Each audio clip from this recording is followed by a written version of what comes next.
Hello everyone, कैसे हैं आप। लक्ष्मी क्लासेज पर आपका स्वागत है। आज हम एग्जाम से रिलेटेड, पॉलिटिकल साइंस से रिलेटेड क्वेश्चन लेके आए हैं। महत्वपूर्ण सभी परीक्षाओं में ये पूछे जाते हैं। लोकसभा के अध्यक्ष त्यागपत्र किसको सौंपता है? राष्ट्रपति को, लोकसभा उपाध्यक्ष को, राष्ट्रपति को या प्रधानमंत्री को? तो वह राष्ट्रपति को अपना त्यागपत्र सौंपता है। किस अनुसूची में 22 भाषाओं को मान्यता दी गई है? तो बताइए, 7वीं, 6वीं, 8वीं या पहली में? 22 भाषाओं को मान्यता दी गई है 8वीं अनुसूची में। दल बदल के आधार पर निर्वाचित सदस्यों को अयोग्यता के संबंधित विवरण किस अनुसूची में है? तो ये है 10वीं अनुसूची में।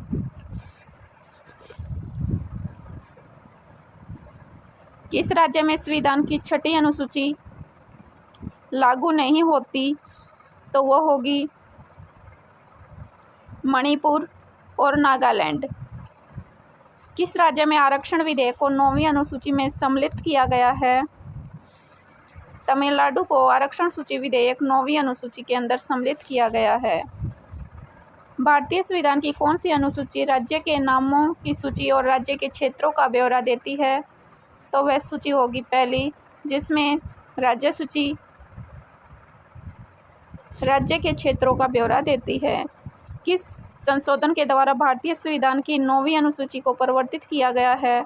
तो ये रहेगा प्रथम संशोधन के द्वारा। किस आर्टिकल के अंतर्गत उपराष्ट्रपति पद की व्यवस्था की गई है?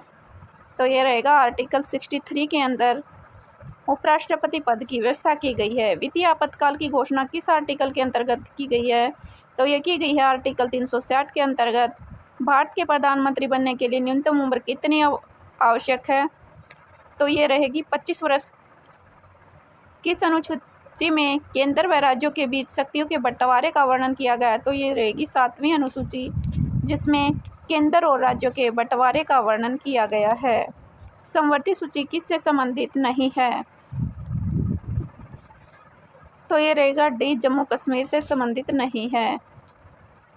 संविधान लागू होने के समय समवर्ती सूची में कितने विषय थे? तो ये रहेंगे 47, लेकिन अब इन्हें बढ़ा दिया गया है। मूलतः राज्य सूची में कितने विषय हैं? तो राज्य सूची में विषय हैं 66 विषय हैं। मूलतः संघ सूची में कितने विषय हैं? तो संघ सूची में रहेंगे इस समय 97 विषय शामिल किए गए हैं। संविधान की द्वितीय अनुसूची का संबंध किससे है? तो वह रहेगा महत्वपूर्ण पद अधिकारियों के वेतन भत्तों से। द्वितीय अनुसूची में दिया गया है। राष्ट्रीय पिछड़ा आयोग का गठन किस आर्टिकल के अंतर्गत आता है? राष्ट्रीय पिछड़ा आयोग का गठन आर्टिकल 340 के अंतर्गत आता है। इनमें से कौन भारत के राष्ट्रपति की इच्छा तक अपने पद पर बने रहते हैं? लोकसभा अध्यक्ष, उच्चतम न्यायालय के न्यायाधीश, निर्वाचन आयुक्त या राज्यपाल? तो राष्ट्रपति की इच्छा के तक ही अपने पद पर बने रहते हैं, तो ये रहेगा राज्यपाल। वहीं सदस्य और न्यूनतम आयु की बात करते हैं तो राष्ट्रपति बनने के लिए आयु है 35 ईयर, उपराष्ट्रपति के लिए भी 35 और राज्यपाल के लिए भी, तीनों के लिए 35 ईयर के कैंडिडेट एलिजिबल हैं। वहीं विधान परिषद के लिए 30 ईयर के, राज्यसभा के लिए भी 13 ईयर के और प्रधानमंत्री और लोकसभा कैंडिडेट बनने के लिए 25 ईयर के कैंडिडेट एलिजिबल हैं। विधानसभा के लिए 25 और मुख्यमंत्री बनने के लिए भी 25, मुखिया और सरपंच बनने के लिए 21 ईयर के कैंडिडेट एलिजिबल हैं।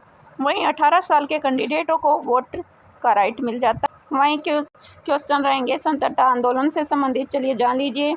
भारतीय राष्ट्रीय कांग्रेस की स्थापना कब की गई थी? यह की गई थी 1885 में। बंग भंग आंदोलन, स्वदेशी आंदोलन की शुरुआत की गई थी 1905 में। मुस्लिम लीग की स्थापना की गई थी 1906 में। कांग्रेस का बंटवारा किया गया था 1907 में। होम रूल आंदोलन किया गया था 1916 में। लखनऊ पैक्ट आया था दिसंबर 1916 में। मॉन्टेग्यू घोषणा पत्र जारी किया गया था 20 अगस्त 1917 को। रोल्ट एक्ट आया था 19 मार्च 1919 को। जलियांवाला बाग हत्याकांड हुआ था 13 अप्रैल 1919 को। खिलाफत आंदोलन हुआ था 1919 को। हंटर कमेटी की रिपोर्ट प्रकाशित की गई थी 18 मई 1920 को। कांग्रेस नागपुर अधिवेशन हुआ था दिसंबर 1920 को। असहयोग आंदोलन की शुरुआत हुई थी 1 अगस्त 1920 को। चोरा चोरी कांड हुआ था 5 फरवरी 1922 को। स्वराज पार्टी की स्थापना हुई थी 1 जनवरी 1923 को। हिंदू रिपब्लिक एसोसिएशन की स्थापना की गई थी अक्टूबर 1924 को। साइमन कमीशन की नियुक्ति की गई थी 8 नवंबर 1987 को। साइमन कमीशन भारत में आगमन हुआ था 3 फरवरी 1928 को। नेहरू रिपोर्ट आई थी अगस्त 1928 को। बारडोली सत्याग्रह अक्टूबर 1928 को। लोहार षड्यंत्र केस चला था 8 अप्रैल 1929 को। कांग्रेस लोहार अधिवेशन हुआ था दिसंबर 1929 को। स्वाधीन दिवस की घोषणा की गई थी 2 जनवरी 1930 को। नमक सत्याग्रह हुआ था 12 मार्च से 5 अप्रैल 1930 के बीच में। वहीं सविनय आंदोलन 6 अप्रैल 1930 को। प्रथम गोलमेज सम्मेलन 12 नवंबर 1930 को। गांधी इरविन समझौता किया गया था 8 मार्च 1931 को। द्वितीय गोलमेज सम्मेलन हुआ था 7 मार्च 1931 को। कम्युनल अवार्ड 16 अगस्त 1932 को। पूना पैक्ट सितंबर 1932 को। तृतीय गोलमेज सम्मेलन किया गया था 17 नवंबर 1932 को। कांग्रेस सोशलिस्ट पार्टी का गठन किया गया था मई 1934 को। फॉरवर्ड ब्लॉक का गठन किया गया था 1 मई 1939 को। मुक्ति दिवस 22 दिसंबर 1939 को। पाकिस्तान की मांग की गई थी 24 मार्च 1940 को। अगस्त प्रस्ताव रखा था 8 अगस्त 1940 को। क्रिप्स मिशन की शुरुआत की गई थी मार्च 1942 को। भारत छोड़ो आंदोलन की शुरुआत हुई थी 8 अगस्त 1942 को। शिमला समझौता हुआ था 25 जून 1945 को। नौसेना का विद्रोह हुआ था 19 फरवरी 1946 को। प्रधानमंत्री इटली की घोषणा की गई थी 15 मार्च 1946 को। कैबिनेट मिशन का आगमन हुआ था 24 मार्च 1946 को। प्रथम कार्यवाही दिवस मनाया गया था 16 अगस्त 1946 को। अंतरिम सरकार की स्थापना की गई थी 2 सितंबर 1946 को। माउंटबेटन योजना की शुरुआत की गई थी 3 जून 1947 को। स्वतंत्रता दिवस कब मनाया जाता है? 15 अगस्त 1947 को। स्वतंत्र भारत के प्रथम गवर्नर जनरल थे लॉर्ड माउंटबेटन। प्रथम वायसराय थे लॉर्ड कैनिंग। प्रथम महिला राजदूत कौन थी? विजय लक्ष्मी पंडित। भारत के प्रथम परमाणु रिएक्टर का नाम था अप्सरा। भारत की प्रथम महिला पायलट थी प्रेमा माथुर। भारतीय वायुसेना की प्रथम महिला पायलट थी हरिता और देओल। भारतीय वायुसेना के प्रथम अधिकारी जिसने परमवीर चक्र प्राप्त किया था निर्मलजीत सिंह को। भारत में प्रथम महिला लोकसभा अध्यक्ष थी मीरा कुमारी। भारत की प्रथम साम्यवादी लोकसभा के अध्यक्ष थे सोमनाथ चटर्जी। भारत के पहले मुख्य चुनाव आयुक्त थे सुकुमार सेन। भारत के पहले गृह मंत्री थे सरदार वल्लभ भाई पटेल। पहला रक्षा मंत्री थे सरदार वल्लभ देव सिंह।